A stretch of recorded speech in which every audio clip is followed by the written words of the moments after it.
తిరుపతిలో హనుమాన్ జయంతి ఉత్సవాలు మిన్నంటాయి. శ్రీ ఆంజనేయ స్వామి దేవాలయాన్ని విద్యుత్ దీపాలతో పుష్పాలంకరణతో శోభాయమానంగా మారాయి.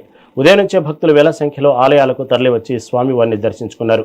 జై శ్రీరామ్, జై హనుమాన్ నినాదాలతో నగరం మారుమూరోగింది. ఆలయాల వద్ద భక్తులకు ఎటువంటి ఇబ్బందులు కలగకుండా కమిటీ సభ్యులు ప్రత్యేక ఏర్పాట్లు చేశారు.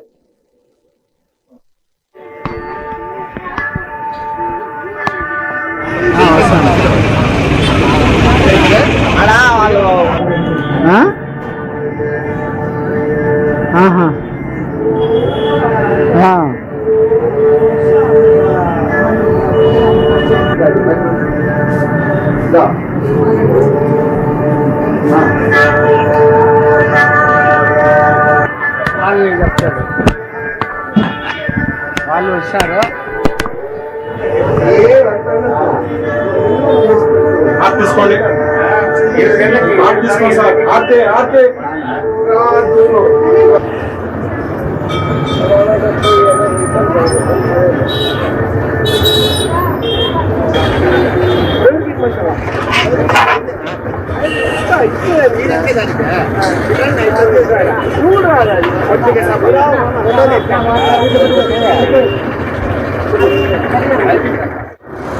హనుమంతుడు జయంతి అనగా హనుమంతుడు దైవము, బలము, భక్తి, శ్రద్ధ, ఫ్రెండ్షిప్, స్నేహము అన్నీ కలిపి ఉండేది హనుమంతుడు.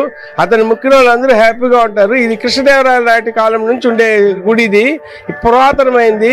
తిరుపతిలో 4 హనుమంతుడు ఉంటే ఇది చివరి ఇక్కడ ఈ మూల ఒకటి, మూల కృష్ణాపుట్టాన, గాంధీ రోడ్డు, ఇవన్నీ 4 దగ్గరలో పెట్టింది. ఇది ఇక్కడ ఉదయం నుంచి ప్రసాదాలు పంచి భక్తులందరూ చేస్తున్నాం. ప్రతి భక్తుడు పంచనారాయణ స్వామి కూడా ఉన్నాడు ఈ గుడిలో.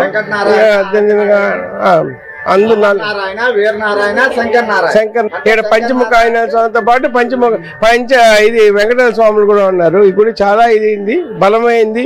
ఇక్కడ ముక్కున్న వాళ్ళందరూ మంచి దీంతో ఉంటారు, అభివృద్ధి చెందుతున్నారు. అందుకని దినదినం రోజు పెరుగుతుంది కానీ తగ్గడం లేదు, ఇంకా పెరుగుతుంది.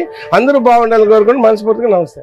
హనుమంతుడు పవిత్రమైన పుణ్యక్షేత్రము కృష్ణాపట్టానా దగ్గర పంచముఖ ఆంజనేయ స్వామి గుడి వెలిసింది. దీన్ని రాజుల కాలం నుంచి ఈ గుడి ఉంది. అది మేము మెయింటెనెన్స్ చేస్తా ఉన్నాం.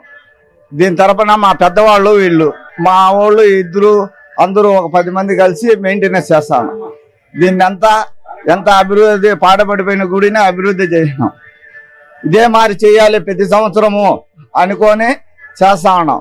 భక్తులు అందరూ చాలా బాగుండాలి. అమ్మవారు గంగమ్మ జాతర కూడా బాగా జరగాలి. ఈ దేవస్థానం తరపున పూజారిగా నేను చెప్తా ఉన్నాను.